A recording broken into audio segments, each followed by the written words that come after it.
I think the funding of police is like the spirit of stupidity, because God has given us police. It says in Romans 13 that all authority comes from God. My parents helped us buy our first house. And I really do believe when the Bible says parents are to lay up for the children, that's all for the parents. And that's one of the reasons why we are parents, is to provide for our children. Newsom has not given a single cent to enforce that proposition that won by 70% of the voters, including the Democrats. I wasn't drug out, so I know that Jesus changed my life, and I've been a pastor now for 46 years, and I'm a businessman. I'm running for governor.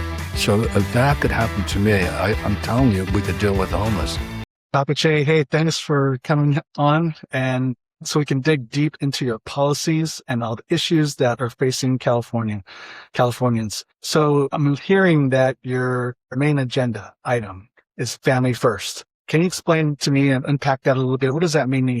Right. Well, in the beginning, in Genesis chapter 1, verse 28, the first institution he established was the family. He said to Adam and Eve, be fruitful, multiply, fill the earth. And I believe as the family goes, so goes society. And what we're seeing is the problems in our society because of the demise of the family. For example, the divorce rate in 1950 was 1 out of 8 marriages. This past Saturday, we had a lot of weddings throughout America, but 55% of them will now end up in divorce. So we have a culture of divorce, and as a result of that, we have absenteeism in the homes by divorce or just being absent. The father is absolutely crucial in the family. That's why the Bible says that he's going to send the prophet Elijah before the great and terrible day of the Lord. And he's going to turn the hearts of the fathers to the children, hearts of the children to the fathers, as I strike the land with a curse. So either we could have revival beginning with the father turning his heart towards the children, and the children turn their hearts towards God the Father and their personal father, or this land will be cursed. And I feel, honestly, we've experienced curse in our society on every level. I believe all the LGBTQ issues that we have today is because of the demise of the family. And so we know that when there's a healthy family with a child being brought up with a mother and a father, most likely they're going to grow up emotionally stable, spiritually sound, and they will be trained to be a success in society. I feel that that's really the root issue to all the problems we have in society. So let's dig into your 9 pillars that your campaign is kind of built. Right. It seems everything seems to affect family. So the first pillar is life. Yes. You say every child and every family can thrive. What does a pro-family, pro-life California look like to you? Well, I believe that life begins at conception. And the Bible says it this way, life is in the blood. And so where there's conception, there's life, there's blood. And I feel that taking an innocent life is honestly based on Proverbs chapter 6:16 is an abomination to the Lord.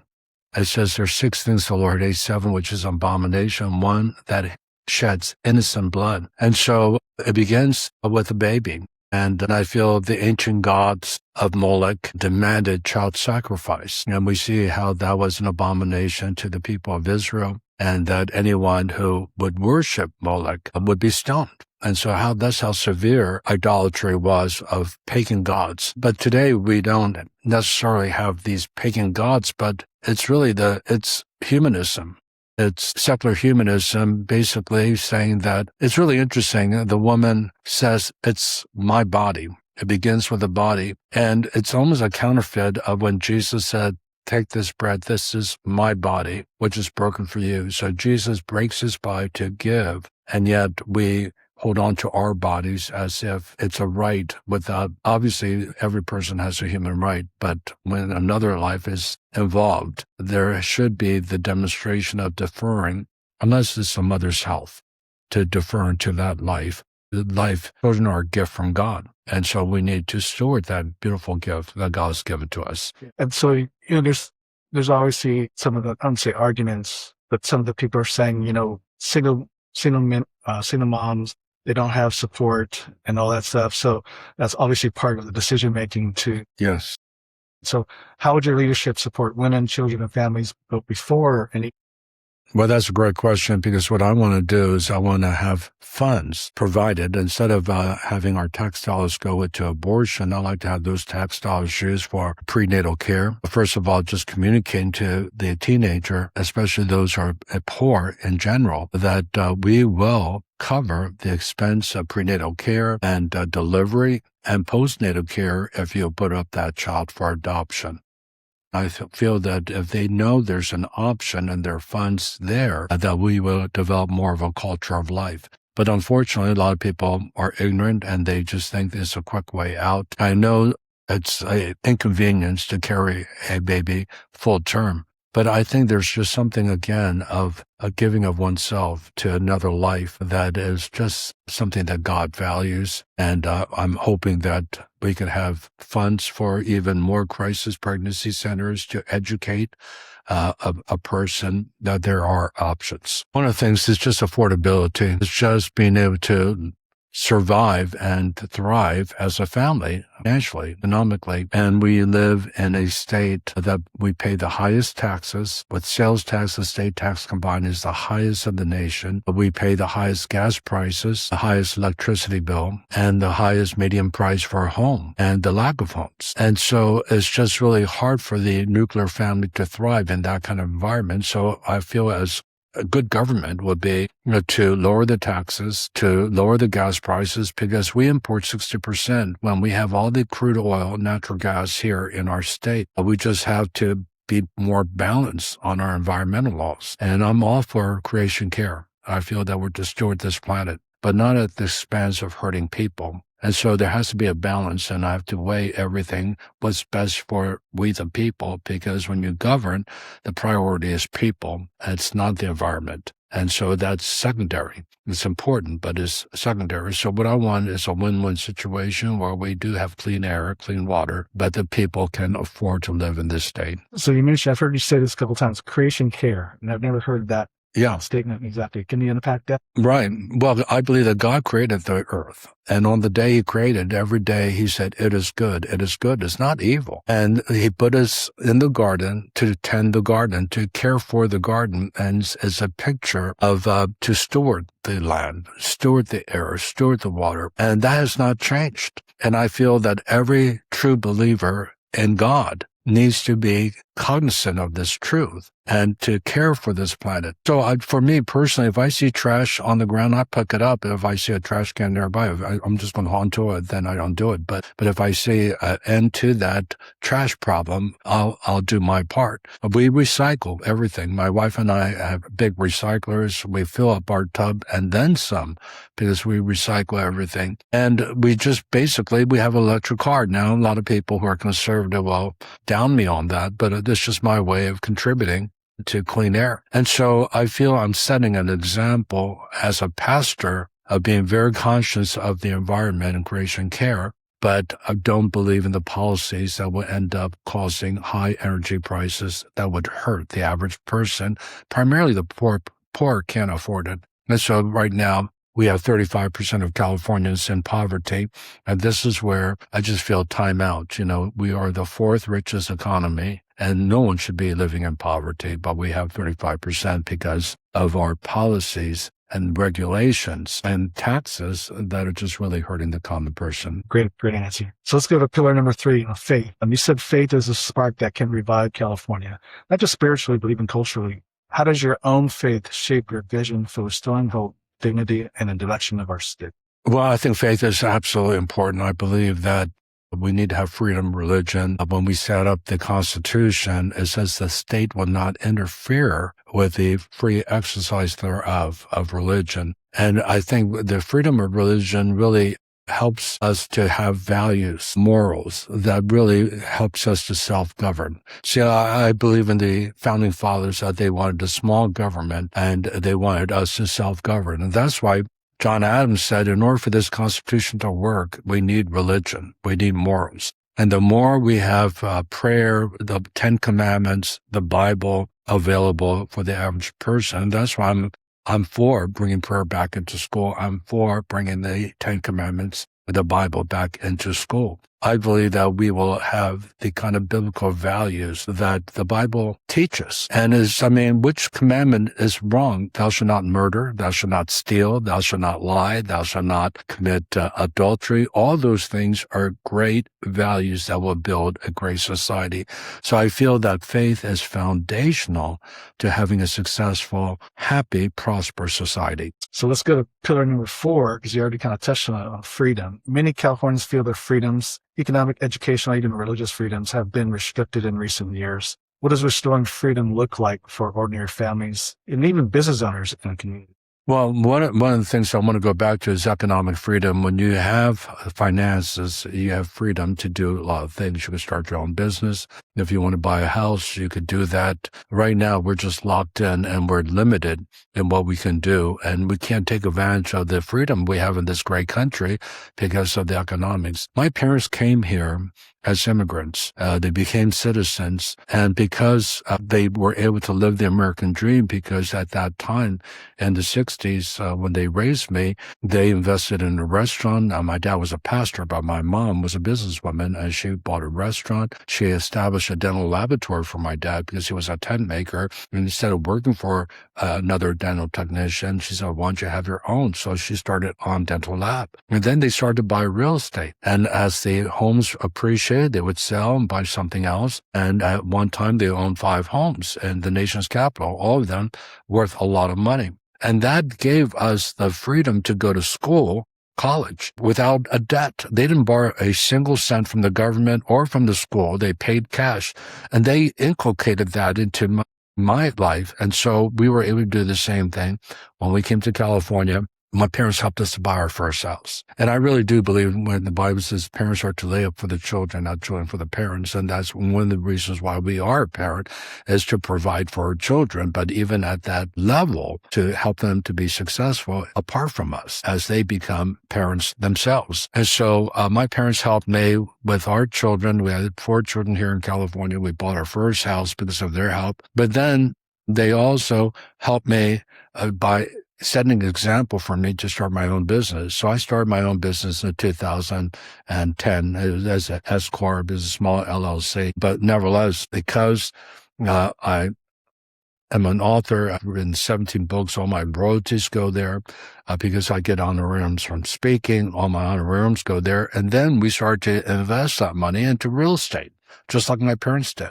And so we started to buy homes. Initially, it was just for our children, but then we started to invest in real estate for Sue and me. And as a result of that, we have become extremely well off. We're living the American dream. That for the last 15 years, Sue and I have given our salary back to the church as a pastor and then some, and it's all by the grace of God. But this freedom that we have is living the American dream, and it has to do with financial freedom so that you could have mobility and do things that you would like to do. Again, I want to give God the glory, but we take our whole family to Hawaii every year for the last 20 years. Obviously, that's a tremendous blessing. But obviously we couldn't do that if we're strapped financially. And even in California, the most expensive state, we're able to flourish. And that's what freedom does. So let's move to number 5, public safety and compassionate justice. So from freedom to safety. Families want, of course, safe neighborhoods, right? But they also want a justice system that restores lives and not just punishes them. How would you balance that strong public safety with what you call compassion?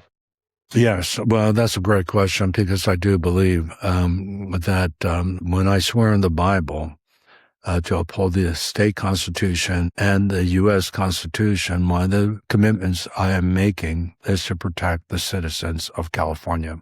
Their safety is a high priority, and that's why we're the top lawgiver, so to speak. We're the commander-in-chief when it comes to our state government, and to protect them. And so what we have to do is just have really sound policies that will basically to have justice when it comes to a crime. I think the defunding of police is like the spirit of stupidity, because God has given us police, it says in Romans 13, that all authority comes from God. And the authority to, in the context of Romans chapter 13, to exercise a sword or a handgun to enforce that law comes from God, actually. And so we need to really honor our police department. We need to honor our National Guards, and we need to empower them. And so defunding the police is one of the things that I feel was just a bad policy decision, and that crime, like we defined it in Los Angeles where there was no police on the subway. There was a sign saying you're riding the subway at your risk, there's no police. So you get robbed on the subway. And we don't have a lot of subway, but the lines we had no police manning the subway system. You could get raped, you could get killed. It's ridiculous. Then we passed 11 years ago, Proposition 47, that made a felony into a misdemeanor. And it also impacted the prison system because everyone who was there for a felony, now their sentence reduced to a misdemeanor, and all these criminals got released. You have to have punishment for the crime committed. Otherwise, you have anarchy. People will, if there is no punishment, it just gives the license for people to carry out their crimes. And what we're seeing now is carjacking. We're seeing people how ridiculous it is, bring their iPhone to a CVS drugstore, calculating up to $950 because that's a misdemeanor. Walking out.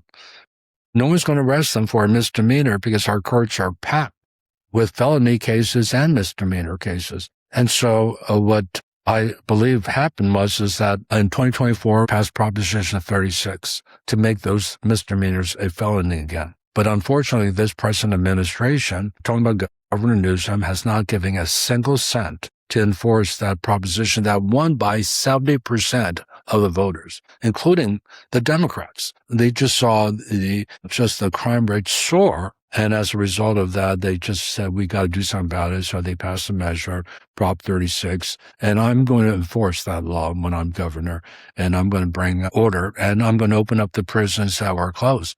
Now, my form of prison this is a compassionate start. I really want to bring reform. I want to not only incarcerate them, but I want to give them opportunity to have training, upskilled training, everything from, carpentry to electrical work, some of the muscular work that really we don't have anymore in our state. There's a dearth of people who are in the construction industry because we're not building anymore. And so all of them have moved out. And so I want to bring back that industry because I want to open up land and allow these inmates to work on the land to develop, to help them in the reform of their lives and character. I want to have chaplains that are going to preach the Bible to them. And I want to see people come to faith. It could be Judaism, it could be Christianity, but some kind of faith where it will be healthy for them in society. Because studies have shown the recidivism of prisoners is extremely high. They go back into prison if they don't have a job, if they're not accepted into the community. So I want to work with the nonprofit organizations. I want to work with churches to bring them into community, adopted prisoners, so to speak. And if they're people of faith, they're your brother. And this is what I believe, that when Jesus said, I was in prison, you didn't visit me, in Matthew chapter 24, well, we want to more than visit. We want to adopt you, and we want to help you to get back on your feet and live as a citizen here. So I feel that the Bible has solutions to the problems. And as a pastor, I see what the Word of God can come in, and that we could bring compassion to a situation that is not just punitive punishment or in solitary confinement. You're a bad boy, I'm not for that. I want to see transformation of lives. So number 6 is economic opportunity and affordability, which you kind of touched upon already on the family pillar. Was there anything you want to add as far as what are some practical steps that you can institute as government? Well, one of the things I'm going to do is put a pause in CEQA, the California Environmental Quality Act, to not hinder them from giving land that we could use to develop. This may shock you, but we only use 5% of the land mass in California. 95% is not developed. And so we need to bring infrastructure to these areas that are near the major cities, even minor cities, where people can have infrastructure of roads going into these places, electricity, sewage, obviously all the plumbing that is needed for developing a home. And I want to really set an ambitious goal of building 500,000 homes every year, because I really believe that the median price I just heard in Los Angeles, $950,000 for a home. That's ridiculous. You had to be a millionaire to buy that. And so I want to be able to reduce that by having all these new homes, single dwelling homes. I'm not talking about condos. We're not talking about apartments. There's a place for that. But what I want to do is I want to be able to have single dwelling homes for families will be able to afford that. And so, again, it goes back to affordability, freedom, and giving up land and developing it is the government's job. And I'm not going to allow the extreme environmentalists to say, well, you're encroaching on an endangered plant, that you're going to destroy this weed that's endangered or endangered species, So it's just, and by the way, when you talk about infrastructure, you're talking about water. Right now, we don't have enough water. We have water for 20 million people. We need water for 40 million. And one of the solutions, without having a lot of expenses of building new dams and new reservoir, is dredging the existing delta, removing the silt that's accumulated over time. But the reason why we don't do that is we are going to hurt a endangered species that wasn't there in the first place. It's the smelt fish. And that's so ridiculous that we're hindering the water level to be at least functional because of a endangered species. And this is where I, again, appeal. Look, I'm in creation care. But again, we're to take dominion over that. And we have to make decisions. This is what humans do, make decisions what's best for people, for families, for the average citizen in California. And I feel like we can't allow an endangered fish to hinder water coming to the farms in Fresno County, for example, or to a new development where we need water for them to have water to live. And so those are some of the practical things I want to do. So number 8, ending homelessness through restoration. So as you know, everybody knows in the nation, homelessness is one of California's most heartbreaking issues. How did you approach bring both accountability and compassion, helping people get the treatment, recovery, and restoration they need while also protecting communities?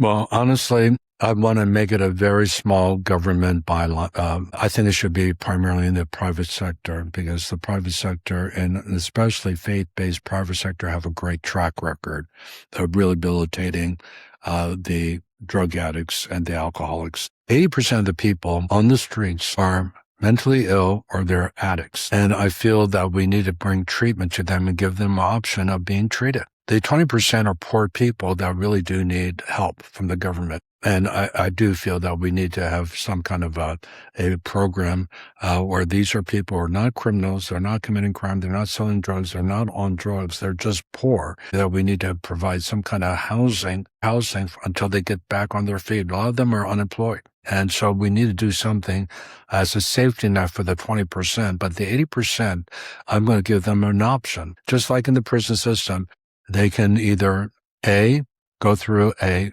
nonprofit organization like the Dream Center and go through their program. And again, their program is excellent because they get them off of drugs, but they also train them how to work and give them job skills. Because again, if they can be productive out there, I think, and knowing that they are making a commitment of sobriety, I think they can be a very functional citizens. I was a drug addict, so I know that Jesus changed my life, and I've been a pastor now for 46 years, and I'm a businessman. I'm running for governor. So if that could happen to me, I'm telling you, we could deal with the homeless. Now, there are situations where I've heard in certain states, red states, where they will have a zone for the homeless to live in, so they're not everywhere. We already passed a law that the homeless cannot hang around the freeways, for example, because when they're on drugs, fentanyl, alcohol, they can get killed very easily. And so but we don't enforce it. But I want to enforce it where they are in a certain area, a safety area, where some infrastructure is provided for, showers, bathrooms, porta potties, that we cover our expenses to have them there, but it's a temporary thing because the goal is to get them to these treatment centers or to the hospitals if they're mentally ill. And this is where the money should go. So the money should be not just being thrown out. We can't count for $2.5 billion in Los Angeles County. $5 billion a year we spend. And we spent $24 billion the last 5 years, and homelessness increased by 40%. So obviously this is madness. As someone said, whether it was Einstein, that we keep on doing the same things, expecting different results. That's insanity. And that's what we're in. We're in an insane situation. And so my program will be bringing compassion, giving them an opportunity to have housing when they need it, when they're not criminals. And they would want that because these are not people who are taking advantage of the system. But we do need to have a safety net, but we do need to have nonprofit organizations give them money so they could take in more people and not put the restriction on them like you can't preach the gospel and all that. Again, I feel like we have to honor the First Amendment, that the state should not interfere with the free exercise thereof, even in their program. So that's a great segue to pillar number 9, government integrity and constitutional rights. Yeah. You know very well back in 2020. So the question before I get to the real question. Yeah, no, this was not on my radar to run for governor. And I want to say this emphatically. When God called me, I said, please, not this. I'll do whatever you want me to do, but don't ask me to run for governor. Because I saw it as it's impossible for a Republican who's conservative like me to win in a state like California. But God said, listen, I called you because I'm the God of the possible. With me, all things are possible, and I will get the glory, not you, because you can't do this. And then it made sense. I said, oh, okay, God, if you were going to back me up, then okay, I'll obey you. But I need a miracle. I need a miracle to win. But I believe in miracles. God has shown me time and time again. He's been so faithful. Even suing Governor Newsom was his faithfulness manifested because as soon as I sued him, I got a letter from the district attorney of Pasadena. I'm going to jail. They were going to fine me $1,000 per person per week that we've been open. We calculated at $4.5 million and counting. And, the other thing is that they reserve the right to arrest our church members. That's the last paragraph from the district attorney. And I have a copy of that. It's just a reminder of, look, the governor lockdown was not a law. He just made a suggestion because you can't pass a law unless you have legislation and you sign off on it or you have a measure. So it was not law, the lockdown, but he interfered with us. And I felt it was unconstitutional because of our First Amendment rights. And my attorney that I consulted, Matt Staver with Liberty Counsel, said absolutely, and that you have a case to sue and that it could go to the Supreme Court. And I said, well, listen, before I do anything, I have to pray. I have to get a word from God that this is the right decision. You just don't sue Governor Newsom or any governor or anyone. You got to really hear from God. And the Lord gave me Joshua 1:9, have I commanded you, be strong and courageous, do not be discouraged, do not be afraid, for the Lord your God is with you every step you take. And so I said, okay, you're with me. I'm going to sue. And I lost in the lower courts. I lost in the Ninth Circuit, but it went all the way to Supreme Court, and the Supreme Court affirmed that Newsom had violated the Constitution and interfered with my freedom to meet as a pastor, and gave us 6-3 decision that really set a precedent for the whole nation. It wasn't just for California. No other governor or even a president can lock down the church in case of another pandemic or emergency like the pandemic. And so that was a huge win. And I do feel that this state has been violating our U.S. Constitution. I don't see any constitutional right for us to declare ourselves a sanctuary state and have open borders. The U.S. Constitution, the borders was what makes a nation. We have to have closed borders. There has to be a process of how people can come into a given nation or even a given state. And so I feel that we violated the Constitution there. I feel like we violated the Constitution of being a transgender sanctuary state. I believe that we violated the Constitution with Proposition 1, codifying abortion to a state constitution, when the Supreme Court overturned Roe v. Wade. We immediately put it into our state constitution again against the U.S. Constitution and the U.S. court. So I feel that we need to get realigned and have state rights because there are certain latitudes that we do have within our given state. And I'm going to exercise that with immigration policy that I'd love to talk about, as one of the points. How would you what you just said. How would you bring integrity and transparency and constitutional accountability back to the state? Well, I'm going to uphold the Constitution. I feel that the places where where we violated the Constitution, I feel that we need to put it out before the people. That I believe that we need a proposition, a measure that I'm going to help raise money for, that we can vote as people, we the people. Like, for example, I feel like the gerrymandering of with Prop 50 was unconstitutional. And we, as politicians, can't pick our own lines so we could win. It has to be the people that decide. And we violated something that is already in our state constitution of having an independent council that would draw the line based on the census every 10 years. And so I'm going to pass another measure to counter the Proposition 50 or sue them and join the lawsuit against Proposition 50 that hopefully will go all the way to the Supreme Court, and that we would reverse that. So those are things that I want to do. Anything that is a measure or something that we have passed in our state assembly, state senate, and the governor has signed off on, that I don't believe is constitutional. I feel that we need to fight it with a measure, countermeasure, or a lawsuit.